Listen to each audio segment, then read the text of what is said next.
বউয়ের বুকের স্তন তুমি খাবারে খেয়েছ। তার পিঠে নখের দাগ বসিয়ে দিয়েছ। সেখানে তুমি কেবল দেখেছ কামুকতা। অথচ তার অন্তর্বাসের নিচে শুধু স্তন না, স্তনের নিচে চামড়ার ওপাশে একটা সুপ্ত হৃৎপিণ্ড থাকে। সেটার খোঁজ নেওনি, তার বুকে কখনো কান পেতে শুনোনি প্রতি মিনিটে ৭২ বার স্পন্দিত করে কি বলে।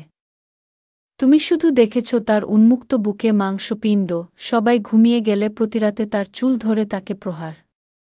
অথচ কখনো তার চুলে নাক ডুবিয়ে বলনি চুলে কি শ্যাম্পুর বদলে অ্যালকোহল মাখো। এত নেশাভরা ঘ্রাণ কেন তোমার চুলে? প্রতিরাতে সঙ্গমে তাকে নিজের যৌনদাসী করে চিৎকার শুনেছ।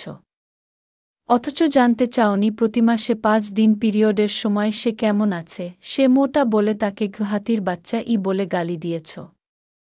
তার শরীরের ভাঁজে ভাঁজে চর্বি খুঁজেছ, অথচ তুমি জানতে চাওনি এ মেয়েটাই প্রতিদিন তোমার প্রতীক্ষার গ্রহর গুণে। আয়নার সামনে দাঁড়িয়ে নিজেকে তোমার জন্য তৈরি করে প্রতিরাতে কখনো আবিষ্কার করনি তার শরীরে কয়টা তিল।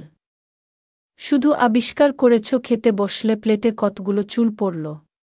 তুমি বাসা থেকে বের হবার পর এ মানুষটা সারাদিন চিন্তায় থাকে তুমি ঠিকমতো পৌঁছেছ কিনা, সারাদিন কিছু খেয়েছ কিনা, তোমার পরিবারের জন্য রান্না করা থেকে সব করে। অথচ তুমি সারাদিনে ক্লান্ত হয়ে এসে বলো সারাদিন কি বা করেছ। তুমি একটু রেগে গেলেই তাকে খাই বলে খিস্তি করো। সে অভিমানে বুক ভাসিয়ে যখন কান্না করে তুমি তখন বলো প্যান প্যান বন্ধ করো।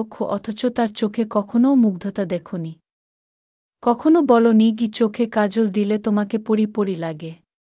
তুমি শুধু তার পরনের শাড়ি খুলতে শিখেছ, অথচ কখনো নিজে শাড়ি পরিয়ে দেওনি। শাড়ির কুচি ঠিক করতে গিয়ে তার নাভি স্পর্শ করে বলনি শাড়ি পরলে তোমাকে মায়াবতী লাগে। সেক্স আর কামুকতা ছাড়াও একটা মানুষের যে আরও অনেক কিছু চাওয়ার আছে সেটা তুমি বোঝনি, বুঝতেও চাওনি। মনে রেখো, এসব তুমি বুড়ো হয়ে গেলেই ফুরিয়ে যাবে, ক্ষয় হয়ে যাবে। আজ আছে তো কাল নেই। কিন্তু প্রিয় মানুষের জন্যে তোমার চোখে যে প্রেম ভালোবাসা সেটা তুমি যুগ যুগ ধরে পেতে থাকবে।